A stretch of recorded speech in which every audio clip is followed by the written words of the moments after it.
있느냐. 네, 한참 고민을 하더라고요. 네, 파스터 시몬 목사님의 대답이 이것입니다. 네, 선교사님처럼 가난하고 어려운 곳에 무료 급식을 하겠습니다. 미안한데 파스터 시몬, 한 번만 더 묻자.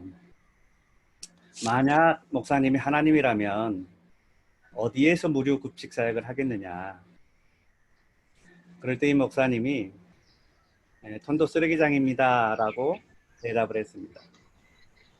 사실 그 전까지 저는 톤도 쓰레기장에 들어갈 엄두도 못 내고 있었는데, 하나님이라면 거기에서 사역을 하실 거다라고 하는 말을 듣고 한번 가보자고 했습니다.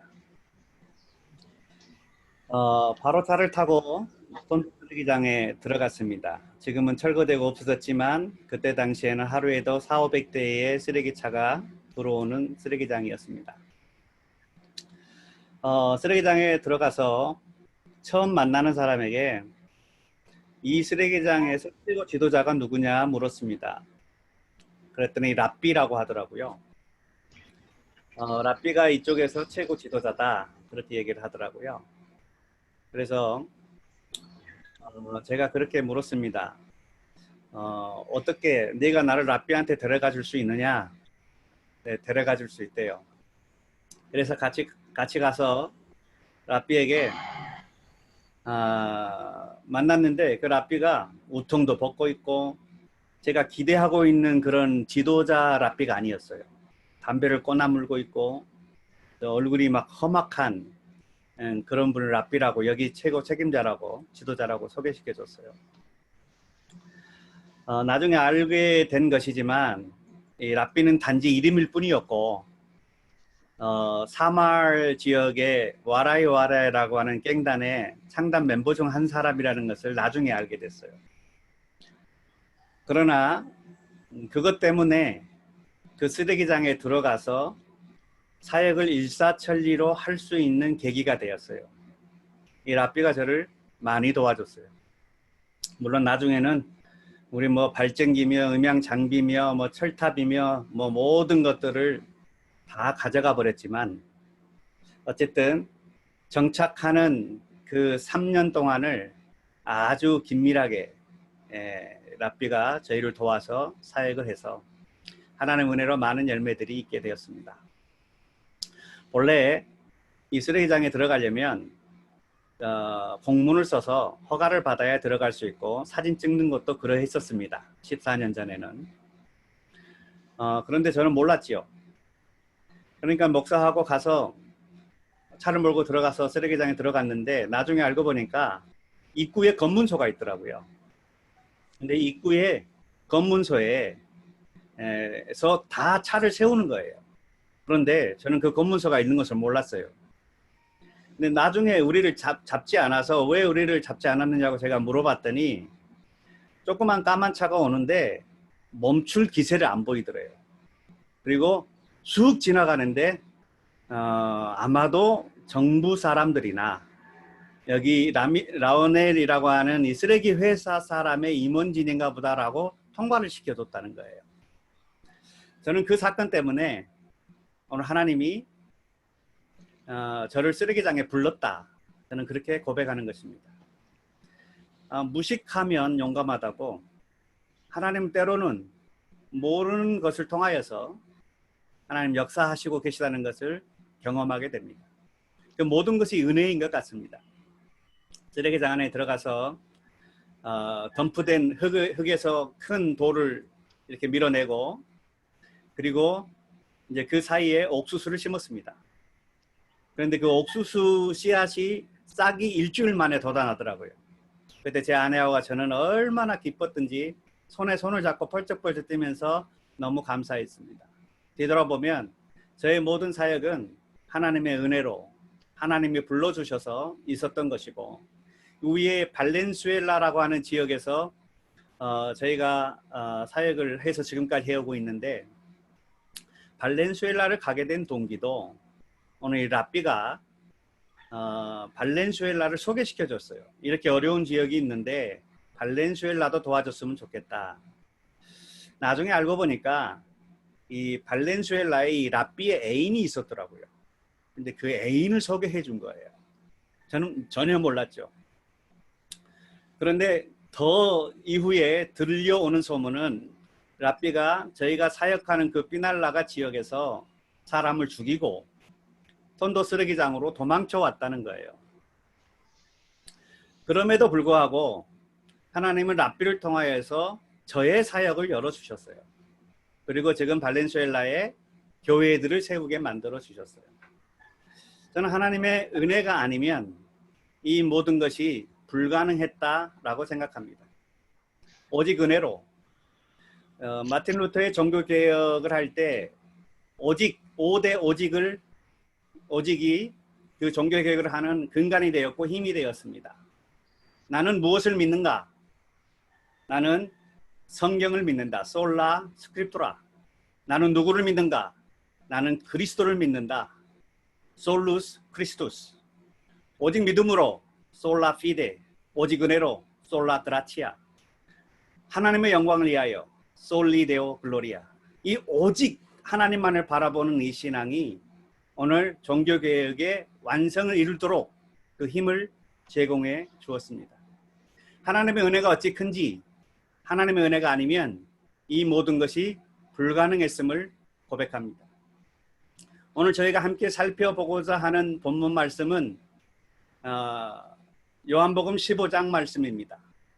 우리가 너무나 잘 아는 말씀입니다. 포도나무의 비유지요. 예수님은 참 포도나무고 아버지는 농부고 우리는 가지다. 근데 이 포도나무의 비유 속에 하나님의 축복의 메시지가 나옵니다. 포도나무를 왜 비유를 왜 예수님께서 우리에게 들려주셨느냐? 그것은 우리가 하나님께서 주시는 그 은혜를 누리기를 원했다라고 하는 사실입니다. 또 하나, 포도나무의 비유의 목적 중에 하나는 하나님이 우리에게 요청하는 부분이 있다라고 하는 것입니다. 그 첫 번째, 하나님께서 예수님께서 저에게 포도나무 비유를 들려주시면서 어떤 은혜와 축복이 우리에게 있느냐 말씀하시냐 하면 열매를 많이 맺게 된다는 것입니다. 사람이 열매를 많이 맺나니 나를 떠나서는 너희가 아무것도 할 수 없습니다.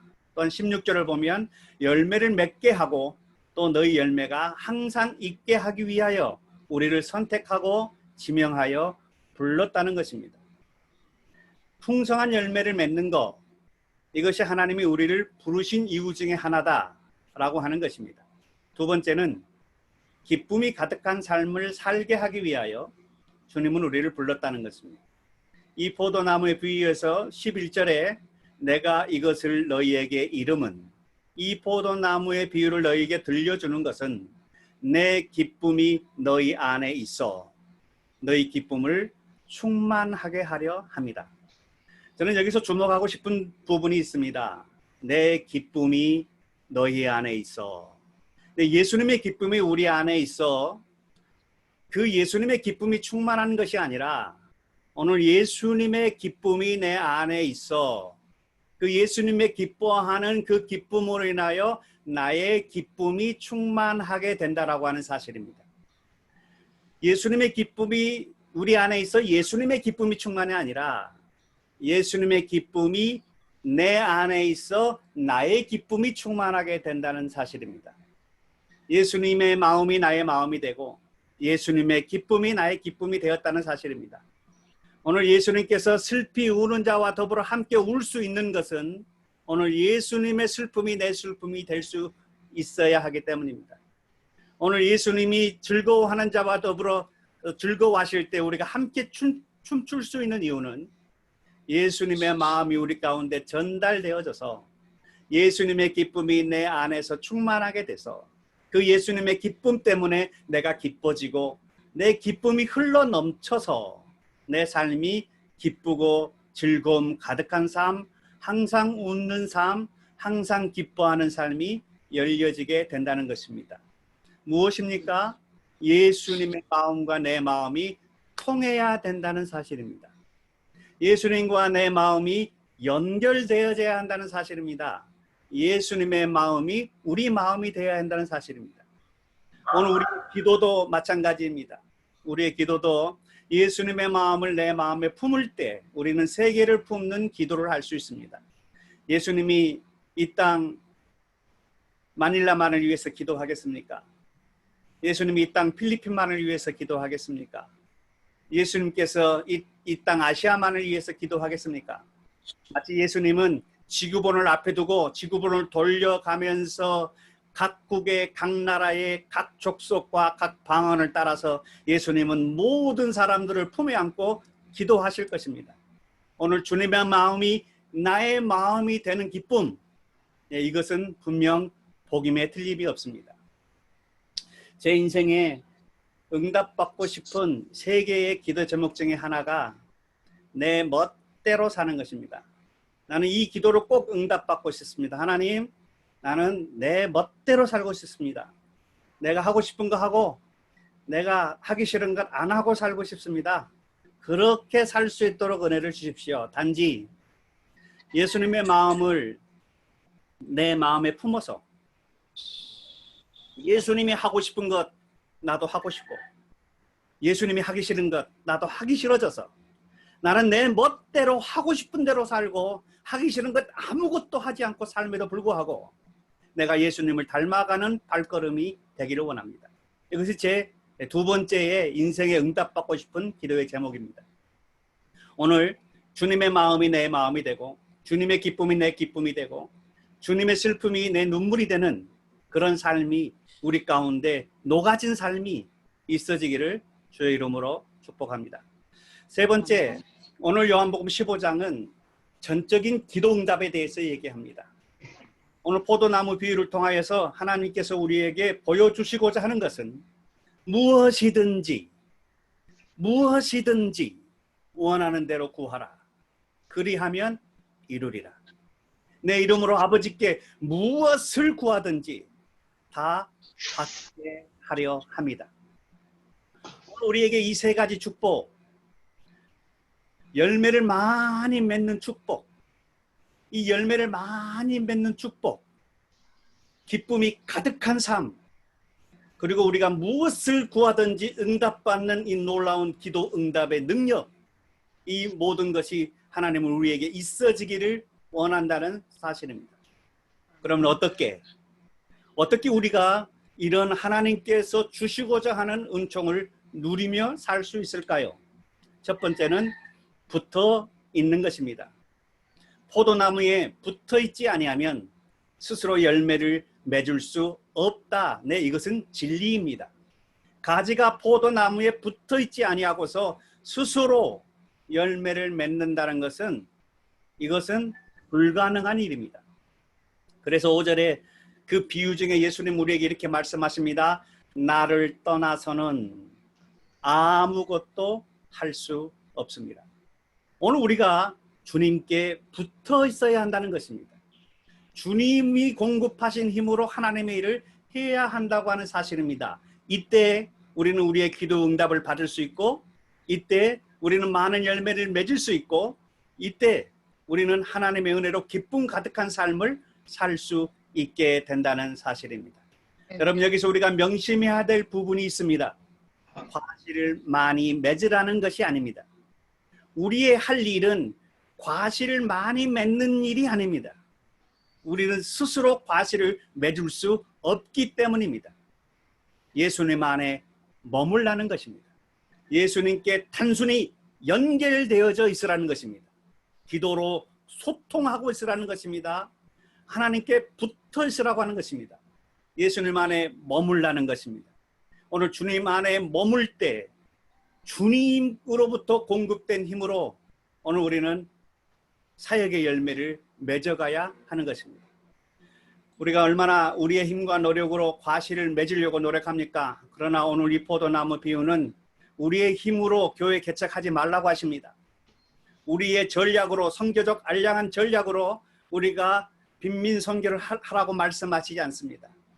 오늘 우리가 힘과 애를 써서 노력을 다해서 헌신하고 희생해서 오늘 하나님의 일을 하라고 말씀하시지 않습니다.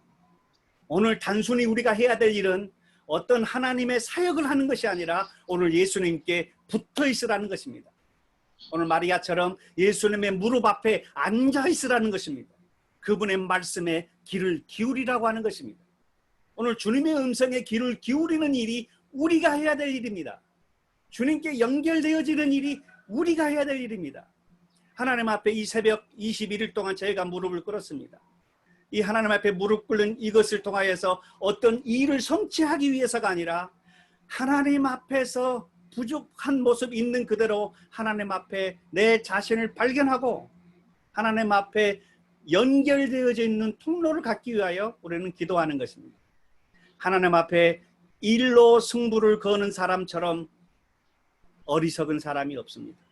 제가 과거에 그랬습니다. 하나님 앞에 많은 일들로 하나님 앞에 인정받으려고 했습니다. 하나님의 일을 한다고 자부심을 가졌습니다. 아골골짝 빈들에도 들어가겠습니다. 순교하는 것이 소원입니다. 그렇게 기도해 왔습니다. 그러나 하나님은 그런 일로서 나는 너의 일이 필요한 것이 아니라 나는 너가 필요해라고 저에게 말씀하셨습니다. 오늘 과실을 많이 맺는 것이 목적이 아니라 사역을 아름답게 하는 것이 목적이 아니라 후원을 가져와서 얼마나 많은 일들을 이루어내느냐, 학교를 세우느냐, 수십 개의 교회를 개척하느냐의 문제가 아니라 오늘 하나님 앞에 무릎 꿇고 앉아있는 이 모습, 하나님의 음성에 귀 기울이는 이 모습, 내 뜻과 내 목적을 성취하는 것이 아니라 하나님의 뜻이 무엇입니까를 물을 수 있는 겸손한 마음, 하나님이 움직이기 전에는 나는 움직이지 않겠습니다 결단하는 마음, 하나님 앞서 가시옵소서 내가 따르겠습니다라고 하는 그 마음을 하나님은 우리에게 원하신다는 것입니다. 공급받는 힘으로 일하라는 것입니다. 내 힘으로 하기에 피곤하고 지치고 힘들고 내 힘으로 하기에 우리 사역자들에게 실망하고 그리고 그들에게 책망하고 화를 내고 우리가 섬기러 오고 이들을 사랑하러 오고 이들을 세우러 왔는데 그들을 무시하고 마음속에서 끌어오는 화가 선교 사역을 망쳐버리는 일이 얼마나 많은지요. 오늘 우리는 단순히 어떤 일을 하기 위해서가 아니라 하나님 앞에 붙어있기만 하면 하나님으로부터 오는 그 힘으로 저절로 열매가 맺어지는 줄로 믿습니다. 우리 스스로 맺는 열매가 아니라 하나님이 맺게 해주시는 그 열매를 우리가 거두게 될 수 있을 줄로 믿습니다. 그러면 이렇게 붙어있는 방법이 무엇인가에 대하여 좀 더 구체적으로 보면 내 안에 거하라 나도 너의 안에 거하리라 주님이 말씀하십니다. 4절 말씀이 그러하고 5절 말씀도 그렇습니다. 나는 포도나무여 너희는 가지라. 그가 내 안에 내가 그 안에 거하면 사람이 열매를 많이 맺나니 나를 떠나서는 너희가 아무것도 할 수 없다. 예, 그러면 어떻게 우리가 주님 안에 거하는 것일까요? 그리고 어떻게 주님이 내 안에 거하시는 것일까요? 주님이 내 안에 내가 주님 안에 거할 때 이것이 소통이고 이것이 주님과의 붙어 있는 것인데 어떻게 주님과 거룩한 연합을 할 수 있을까요? 내 안에 거하라 나도 너희 안에 거하리라. 우리 7절 말씀 보면 좀 더 구체적으로 나옵니다. 너희가 내 안에 거하고 내 말이 너희 안에 거하면 무엇이든지 원하는 대로 구하라 그럼 이르리라. 이제 너희가 내 안에 내가 너 안에 그랬는데 좀 더 구체화됐습니다. 내 말이 너희 안에 거하면 내 말이 너희 안에 거하면 아멘. 주님의 말씀이 내 안에 거하면 무엇이든지 원하는 대로 구하라는 겁니다. 여러분 주님의 말씀이 무엇입니까? 여러분 말씀은 사실 눈에 보이지도 않고 손에 잡히지도 않지만 그 말씀이 우리 혼과 영과 및 관절과 골수를 찔러 쪼개서 질병을 치유하기도 하고 우리를 회복시킵니다. 우리의 내면의 상처를 회복시킵니다. 치유합니다. 우리를 새롭게 합니다. 활기차게 합니다. 우리에게 생명을 공급합니다. 이것이 하나님의 말씀입니다. 이 하나님의 말씀이 우리 안에 거하면 일단 우리와 주님과의 교제가 생기게 되는 것입니다. 너희가 내 안에 거하고 내 말이 너희 안에 거해라. 오늘 우리가 하나님의 말씀을 받아야 한다는 것입니다. 우리가 잘 아는 요한복음 1장에서는 태초에 말씀이 계셨는데 이 말씀이 육신이 되어 우리 가운데 거하심에 우리가 그 영광을 보니 아버지의 독생자의 영광이요 은혜와 진리가 충만하다라고 했습니다. 오늘 하나님의 말씀을 받은 사람들, 오늘 우리가 주님께 연결되어진 사람들입니다. 하나님의 말씀이 내 안에, 예수님이 내 안에, 말씀이 육신이 되어 우리 가운데 오신 그분이 내 안에, 오늘 예수님이 내 안에서 나와 더불어 교제하시고 대화하신다면 오늘 우린 주님과 교제가 되어 있는 것이 아니겠습니까? 오늘 우리가 주님의 말씀을 받은 사람으로서 말씀이 말씀되게 하는 삶을 살아야 됩니다. 하나님의 말씀은 강력한데 우리가 얼마나 하나님의 말씀을 강력하게 전하지 못하는지, 얼마나 미사 여구와 여러 가지 비유와 여러 가지 아름답게 만들려고 하는 그런 포장을 하는지, 오늘 우리는 말씀만 증거해도 그 말씀 자체가 능력이라, 그 말씀이 놀라운 살아계신 하나님의 능력을 우리에게 나타내 보여주실 것입니다. 제자들이 나가 말씀을 두루 전파할 때 주님께서 그 따르는 표적으로 말씀을 확실히 증거했다고 얘기하고 있습니다. 오늘 하나님의 말씀이 확실히 이 말씀에 맞다는 것을 증거하기 위하여 기적과 표적이 따른다는 것입니다. 하나님은 어제나 오늘이나 영원토록 살아계시고 동일하신 분이시기 때문에 오늘 하나님의 말씀을 말씀되게 하기 위하여서 하나님